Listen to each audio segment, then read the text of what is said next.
म्हणजे नायगाव भागामध्ये सुद्धा पाऊस आहे, परंतु इथे सरकारचं लक्ष नाहीये, लोकप्रतिनिधी येत नाहीये. तुमची परिस्थिती काय? तुम्ही नागरिक आहात, लाईट वगैरे आहे का घरी? नाही, 4 दिवस झाले लाईट आपल्या गल्ली कटलेली आहे. कारण की या सिटीजन एरियामध्ये थोडंसं डाऊन एरिया असल्यामुळे पूर्ण पाणी साचलेलं आहे 3 दिवसापासून. त्यामुळे लाईट बंद केलेली आहे पूर्णपणे लाईट बंद केल्यामुळे नाही ते पाण्याचा सुद्धा पिण्याचा पाण्याचा खूप प्रॉब्लेम झालेला आहे लोकांना. तसंच त्या पद्धतीने गाड्यांचा पण प्रॉब्लेम, सगळ्या गाड्या बिल्डिंग मधल्या काढून सगळ्या रोडला लावलेल्या आहेत. तिथे सगळी झाडं पण पडलेले आहेत.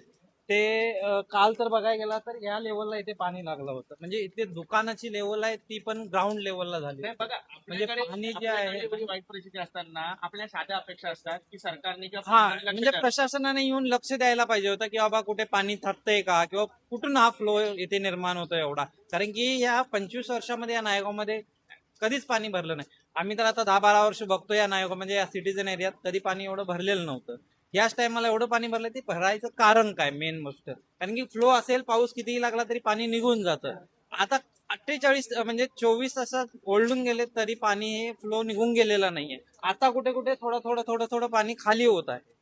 तो एक प्रॉब्लेम आहे. पण ह्याच्यावर काय आहे, प्रशासनाने थोडं लक्ष घालून इथून एक मार्ग काढून दिला पाहिजे लोकांना, की ऍटलीस्ट लोकांना पाण्याची तरी सोय होईल, लाईट भेटेल. घरामध्ये इन्व्हर्टर आहेत ते पण आता डाऊन गेलेले आहेत. लहान मुलं आहेत, त्यांना काही कुठे जाण्याचा सोसायटीमधून बाहेर पडण्याचा मार्ग पण बंद झालेला आहे. सर, वीज पुरवठा खंडित झालाय, नायगाव मध्ये सतत 4 दिवस पाऊस पडतोय. काय परिस्थिती आहे, घरचं वातावरण कसं आहे? नायगावमध्ये पण कसं आहे, आता नायगावच्या सिटी खूप पाणी भरलं आहे. म्हणजे ग्राउंड फ्लोअर पूर्ण भरलेला आहे आणि ग्राउंड फ्लोअरची जी माणसं राहणारी आहेत त्यांचे एवढे हाल होतात आहे की ते फर्स्ट फ्लोअरला शिफ्ट झाले. त्याच्यामुळे थोडा प्रशासनाने लक्ष द्यावं अशी माझी विनंती आहे. बघा सर, लाईट गेली आहे. आपल्याकडे नेता लोक नेहमीच वोटच्या वेळेस येत असतात. कोणी कॉल केलंय, कोणी कॉन्टॅक्ट केलंय, कोण आलंय का बघायला वगैरे? नाही, ते नेटवर्कचाच प्रॉब्लेम आहे ना. नेटवर्कचा प्रॉब्लेम असल्यामुळे आम्ही कॉन्टॅक्ट करणार तरी कसं. आज 2 दिवस झाले लाईट नाही आहे, नेटवर्क नाही आहे, कसं लोकांशी कोणाला कॉन्टॅक्ट कोणाशी कॉन्टॅक्ट करणार आणि अशी परिस्थिती झाली प्रशासनाने आहे. स्वतःहून यायला पाहिजे.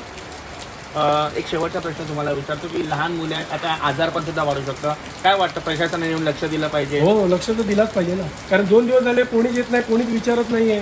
करायचं काय, नागरिकांनी करायचं काय. खूप हाल होतात. त्याच्यामुळे मला माझी अशी विनंती आहे की त्यांनी सरकारने थोडंसं लक्ष द्यावं. थँक्यू.